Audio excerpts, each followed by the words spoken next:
अभी हम लोग संधि चैप्टर के क्वेश्चन आंसर्स को करेंगे। तो यहाँ फर्स्ट क्वेश्चन है, संधि किसे कहते हैं, उदाहरण के साथ यहाँ लिखना है।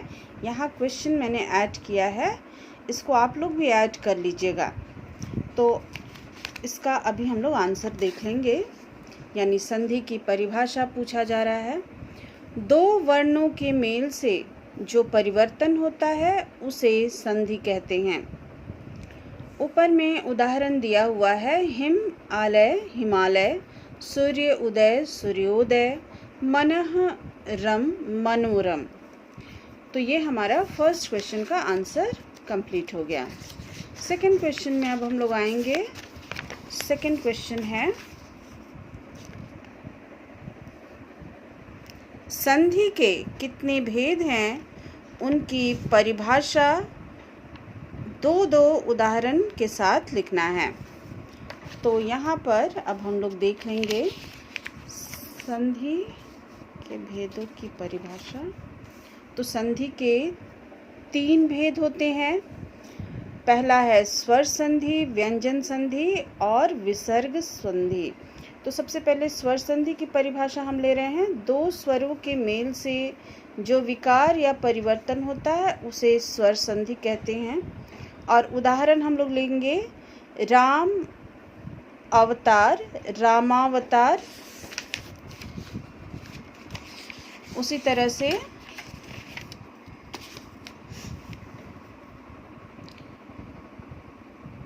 चर अचर चराचर।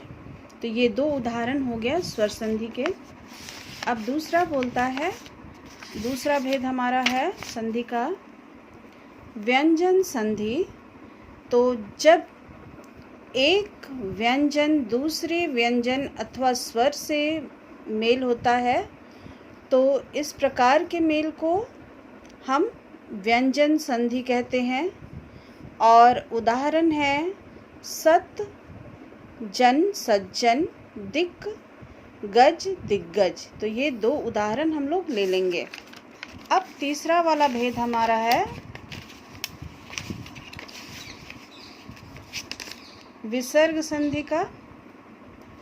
विसर्ग संधि में है, विसर्ग के बाद स्वर या व्यंजन आने पर विसर्ग में जो परिवर्तन होता है उसे विसर्ग संधि कहते हैं। उदाहरण है दुह बल दुर्बल, निह गुण निर्गुण। तो ये हमारा क्वेश्चन, सेकंड वाला क्वेश्चन का आंसर हो गया। अब हम लोग आएंगे यहाँ। अब जितने भी ऑब्जेक्टिव्स हैं, ये दोनों क्वेश्चन यानी फर्स्ट वाला जो हम लोगों ने किया परिभाषा लिखने वाला, ये दोनों क्वेश्चन को कॉपी में करना है, ये फर्स्ट एंड सेकंड। अब हम लोग आएंगे जो बुक में ही रहेगा ये सब ऑब्जेक्टिव वाला। तो सही और गलत लगाना है चिन्ह। संधि का अर्थ है अलग करना, ये गलत हो गया। संधि के 3 भेद होते हैं, सही है। 2 स्वरों के मेल से जो विकार होता है उसे स्वर संधि कहते हैं, सही होगा। व्यंजन संधि में व्यंजन का व्यंजन या स्वर से मेल होता है, सही है। अब यहाँ पर दीर्घ संधि, गुण संधि या वृद्धि संधि के कोई भी 2 उदाहरण बुक में से देख करके अपने से इसको कर लेना है। थर्ड वाला में आएंगे हम लोग। तो संधि विच्छेद, यानी जो सही वाला विच्छेद यहाँ दिया हुआ है, ऑप्शन दिए हुए हैं, तो जो भी ऑप्शन सही है उसको सर्कल करना है। तो महात्मा, महा प्लस आत्मा, राजेंद्र, राजा प्लस इंद्र, देवर्षि, देव प्लस ऋषि, प्रत्येक, प्रति प्लस एक। तो यहाँ मैंने सही वाले ऑप्शन में सर्कल लगा दिया है, इसको ध्यान में रख लेना है। अब हम लोग आएंगे 4th वाला क्वेश्चन में। तो यहाँ पे कह रहा है शब्द यहाँ दिए हुए हैं, यानी संधि वाले शब्द हैं, और इसको संधि विच्छेद करना, यानी इसे तोड़ना है। विच्छेद का मतलब अलग अलग करके लिखना है। तो यहाँ हम चराचर को जब तोड़ते हैं चर और अचर 2 शब्द आएगा। उसी तरह कवि, कविंद्र को तोड़ेंगे तो कवि प्लस इंद्र, दिग्गज में दिक् प्लस गज, सूर्योदय में सूर्य प्लस उदय, रेखांकित रेखा प्लस अंकित, संचय में सम प्लस चय।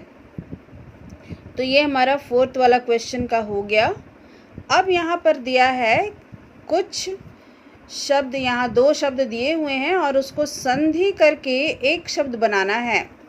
तो गिरि प्लस ईश गिरीश, वधु प्लस उत्सव वधुत्सव, सदा प्लस एव सदैव, भौ प्लस उक भावुक, सु प्लस अक्ष स्वच्छ, उत प्लस चरण उच्चारण। तो यहाँ पर हमारा ये सारा क्वेश्चन आंसर्स कंप्लीट हो गया। कॉपी में जैसा मैंने कहा है, संधि की जो परिभाषा लिखनी है, यहाँ 2 संधि और उसके भेदों की परिभाषा, ये दोनों क्वेश्चन कॉपी में कर लेनी है। बाकी सभी क्वेश्चन को यहाँ बुक में ही सॉल्व करके देख लेना है। तो अगले वीडियो में नए चैप्टर के साथ फिर हम लोग मिलेंगे। बाय।